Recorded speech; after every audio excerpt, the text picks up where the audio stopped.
really see, right, so in these races, it's a key to attrition here, right? So you got to some of these guys didn't practice this week. They didn't have a setup already set in line that they were going to put on pit road. So after stage one, they made a few adjustments, kind of make sure they were going in the right way. That may have helped, but wasn't quite where they wanted it to go. So then at the end of stage two, they were able to go in and kind of fine tune that adjustment. And we're really seeing it pay off for a lot of these drivers. The 93 of Derek Cope, the 4 of Forensic, the 77 of Chewy, he's been running up front starting in stage two after making adjustments at the end of stage one. So I can't say I'm surprised, and it's not like stage one and stage two anymore. This is stage three. Race is on the line now. You can't be quite as patient and lose as much ground. You got to be staying in contention because it's really easy to fall half a track to 3/4 of a track behind here. And so good job by all these guys. And really, I'm going to say the top 10 are all still in a spot where they have a shot to win this race. And we got a battle for the race lead here as the 4 gets into the 23. And then the 36. And the 23 gets the wall in the 23. Yeah, the 23 sends the bumper to the 4 car. Yeah, I think but the 4 maintains the lead. Yeah, I don't think the 23 was too happy with what 4 did there, and I don't think he was trying to wreck him there. I think he was trying to show, hey, don't do that again. I won't be allowing you to just smash on me. And so he showed a little angry bit there, but he didn't, do too much damage as 4 is actually able to just carry on and pull away after making that pass. But that was really all set up by the 36 car of Awesome. Looked like they almost ended up 3 wide after that contact, and so not really a whole lot of room to go for 3 wide here at Bristol. Yeah, I mean, going back to Robbie, yeah, I mean, that's, to me, I mean, I like watching, not, saying he didn't wreck him on purpose, but there's nothing wrong with that. I mean, to me, that's racing. I mean, that's entertaining racing. You're letting the guy know that you're not pleased on the position you put him in, and you're just letting him know. Yeah, and like you said, yeah, the 4 did hit the wall, but that's because after contact he stayed in the gas. I think the 4 probably could have lifted and avoided it. Robbie wasn't trying to make a pass. He's just trying to show, hey, bud, I ain't going to accept that the rest of this race. I don't appreciate how you passed me or the contact that was made there. But you're seeing the gap pull away. The 23 is not overdriving the car trying to get up there and wreck the 4 or nothing. He showed his displeasure, and now he's going to fall in line and run his race. So I agree, especially with short track racing. Sometimes, guys driving a little rough, and you got to let them know, hey, quit that crap, And so kudos to Robbie racing there. But right now, the 36 car, Awesome, he's trying to figure out a way to get around Robbie. And the fastest car to me again, the 99 at Drunk Fest now, has just passed that whole backpack and sitting in P4 over these. And I'll tell you, there's somebody coming in along behind him too, and that's the 10 of Bad Guy. He has not been running top 10 tonight, and all of a sudden he finds himself in that top 5. A Cobra Kai veteran, I believe, is Bad Guy. Is that right, Butters? Yeah, I believe he's been running with us since the start of this series. So yeah, he's one of those veterans out there that he's kind of guy that shows up at the end of the race. Just like going back,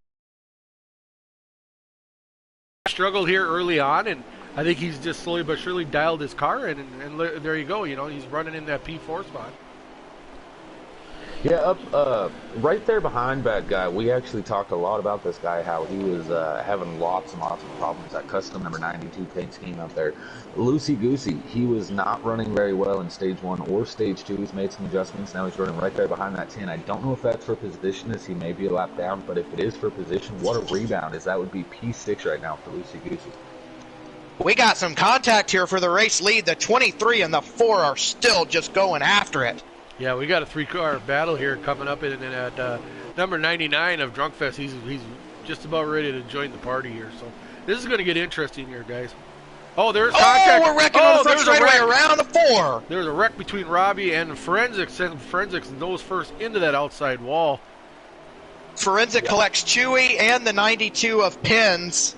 Some other cars got involved in that as well, so we have a new top 5 to look at here. It's Robbie Racing up front with Awesome in second, Drunk Fest third, fourth belongs to Bad Guy, and if Loosey Goosey is for position, he sits in that 5th spot.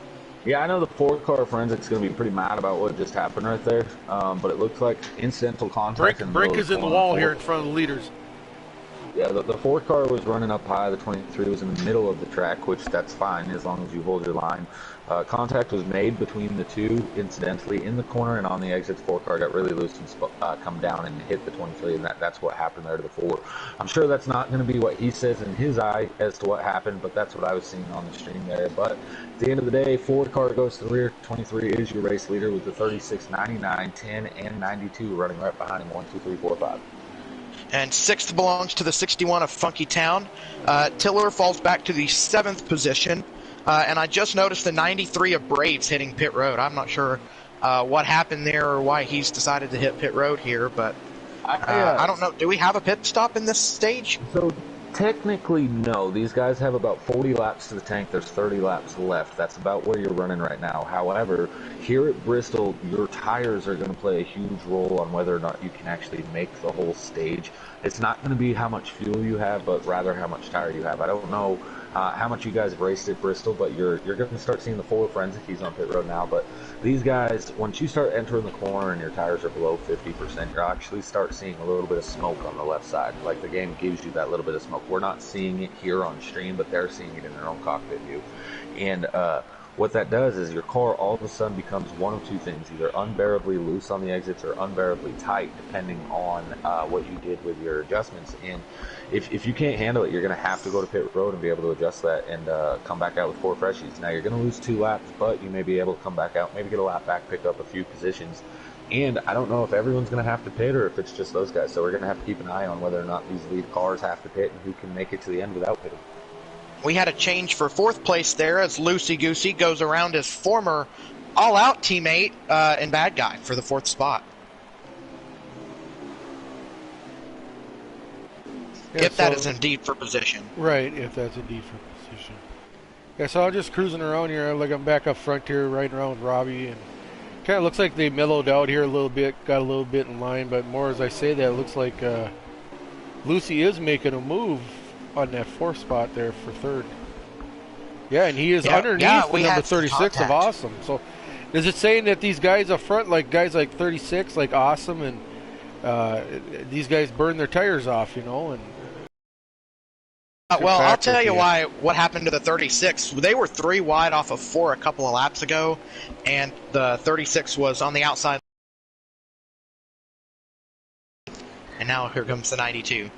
Yeah, I think another huge thing you have to keep your eyes on, right? I just spoke about on stream about how these guys, their tires may or may not make it, but their fuel will make it.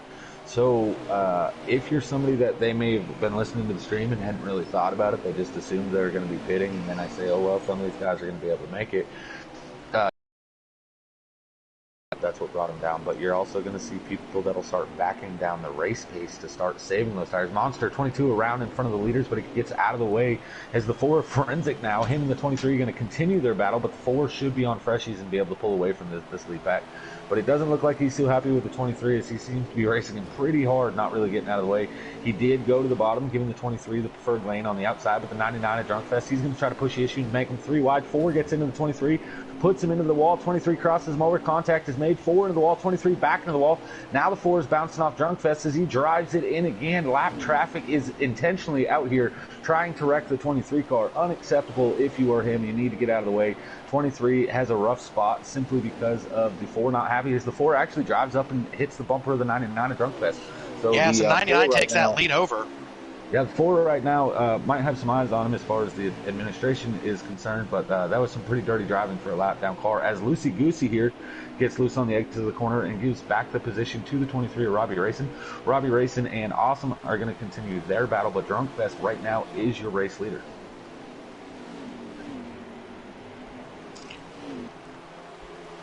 Yeah, certainly an unacceptable move there by the 4. I think it was unfortunate that he went around earlier, but to me, that incident just looked like tough racing, honestly. Just tough luck there for the 4. I'm not quite sure why he's mad at Robbie. That doesn't really make sense to me. Well, that's what I said. The incident that had happened earlier that took the 4 out of contention for the race lead, it was between Robbie and it was between the 4. Incidental contact in the middle of the corner, and then on exit, the 4 got really loose and bounced off the 23 and then back into the wall. Like I said, in his eyes, it's going to be the 23's fault, but what I seen was different. And that's not just me being a buddy of Robbie. That's of course what I had actually seen. Now the Ford does have fresher tires than the rest of these guys, which it really puts the rest of what just happened into question. It looks like he was kind of slowing down to make contact with the 23, and now he's speeding off and pulling ahead of these guys as he just bounces off the wall again, and Drunkfest is able to get around him. Watch the 22 of Monster Racing go around again, and I also have another unfortunate DNF to announce. The 93 of Derek Cope is now out of the race. I just seen somebody else around on the front stretch, just barely, not sure who it was. Yeah, so these guys are dropping like flies in this race, and like I said, it's just one of those tough angles when they decide not to run cautions, you know. I was kind of explaining a little bit in the beginning of the race, you know, it's a tough decision to make. You know, with a short track, we figured that we thought there was going to be a bigger field. We didn't want to have, a caution fest out there where these guys don't get any green flag runs in, so. It's a catch-22. Oh, we're wrecking in turn 2 again. Yeah, that's Robbie's putting the wall again, and he sure did, and he blocked him straight into the wall. And Robbie's falling back to that 5th spot on the racetrack now.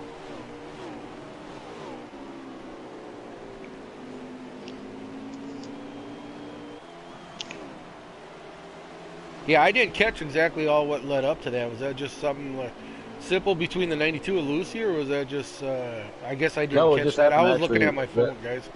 No, that accident that just happened was actually the Ford tried wrecking the 23 car again. He was lifting, blocking Robbie, and then he bounced off the wall and came down and hit everybody that was underneath him. Robbie was stuck on the outside with the Ford in front of him, trying to block him while the rest of the field got down below, and then the Ford bounced off of the wall into everybody that was 2x2 behind him. Got a battle here for second spot between Lucy and Awesome. The Ford might be having a visit, the old NASCAR hauler here after this race. So, duly noted. That's one of the things we're trying to do is crack down in this league a little bit with some of this stuff. And yeah, I mean, going back to what Taddy said, that was kind of, to me, that was an unnecessary sequence of events there that did not have to take place for something like that to happen. Yeah, I want to put out real quick, the 92 of Luce is actually in second place. I'm seeing on Robbie's stream that he's in 5th, so it goes the 99 of Drunkfest, the 92 of Lucy Goose, 36 of Awesome, 10 of Bad Guy, and 23 of Robbie Racing. That's your top 5 as it sits right now. So yeah, kudos to the number 92 on there, for spinning early in the race. He hung on. He probably did lose a lap after he spun. He hung on, got that lucky dog spot at between stages, and look what we got here. He's strong showing here. And number 92 running in the P2 spot. And that 23 of Robbie Racing, yeah. He's in for pit road. There's only 5 laps left in this race. That would be 4 when they cross the line. So the leader right now is coming to 3 laps to go. That's the 99 of Drunkfest. 3 laps remaining for him. So that'll switch the 5th position over to Tiller. Yeah, and that's, excellent showing for number 98 Tiller. Like I said, his first week out here with Cobra. And kudos to that dude. This might not be over, though. I know Drunkfest has quite the lead, but he's also got the 4 of Forensic all over him. Not quite sure what Forensic's going to end up doing here with this 99. Looks like the 99 is smart and lets him go. Yeah, I don't think the 99 really had anything to deal with there. The 4's on fresh tires. We already seen he pit earlier. The 99 has not pit this whole stage. So the 4 could have done this the whole entire stage since he came off pit road and pulled away like he is doing. He was actually just choosing to be a problem and mess with the 23 car. And yet again, that's why we're going to have an issue with in the hauler. But 99 of Drunkfest, I believe he's either on the last lap or 2 to go here for that race leader. So that was it. That was it. So I was wrong completely. Drunkfest is your race leader here in that race winner in the number 99. And he'll move his way into the Cup race here in just a few minutes. Yeah. Is that right? Yep. So he has that automatic invite. Like you said, like we explained earlier, you got 3 weeks to do it. Most of these guys take advantage of it the night of. So most likely, I'm assuming we're going to be seeing Drunkfest in. Well, actually, Drunkfest is in the Cup race. He drives for Sauce. He's part of Sauce's team. Butters, real quick, I don't know if you have an answer for this or not, but So if an Xfinity regular would have won, they would have been guaranteed a spot, right? And you still would have had 4 drivers from the Cup Series trying to qualify the Right. race way in. Now that Right. Drunk Fest is when, do you still have 4 Cup Series regulars trying to qualify their way in? If so, that becomes a huge deal because these Cup regulars thought it was just 9 cars going for 4 spots. Now it would be 8 cars going for 4 spots. So That the would odds make sense to of me. making it is a huge deal there.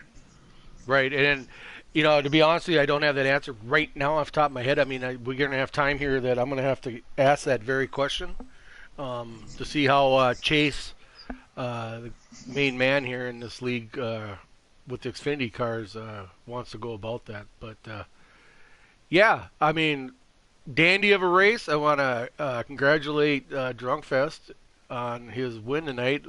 I posted in the chat before that with this broadcasting or with the qualifying going down, we're going to not have post-race interviews tonight with Xfinity because we're trying something new. So just to keep it set up and things figured out, to keep things running smoothly, we decided to do that this week. But yeah, you guys have anything to take from this race here before we jump off here for a little bit, for a couple of minutes? Yeah, just real quick. Just want to give a shout out. I know it was a tough end of the race there with some tempers boiling over there between Robbie and Forensic, but Robbie did grab the fastest lap in this race, 15:96. Nice little takeaway.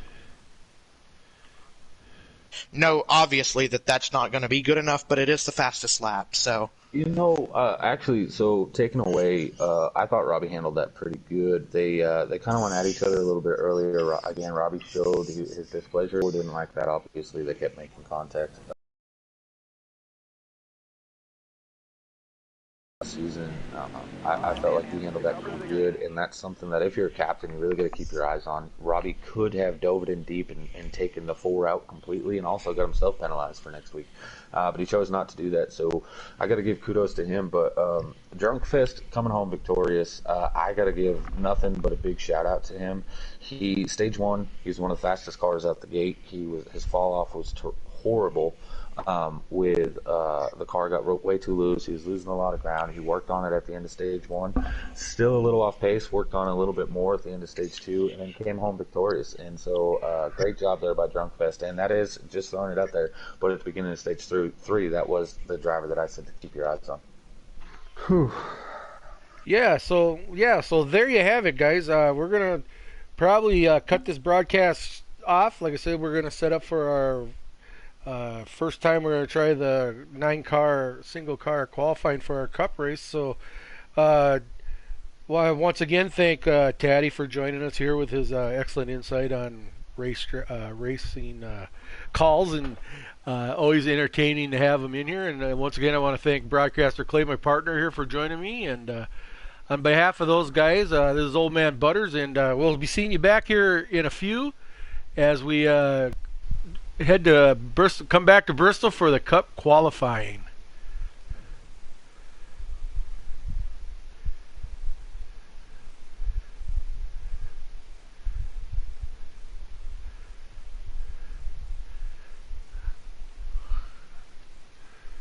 Oh man, wow.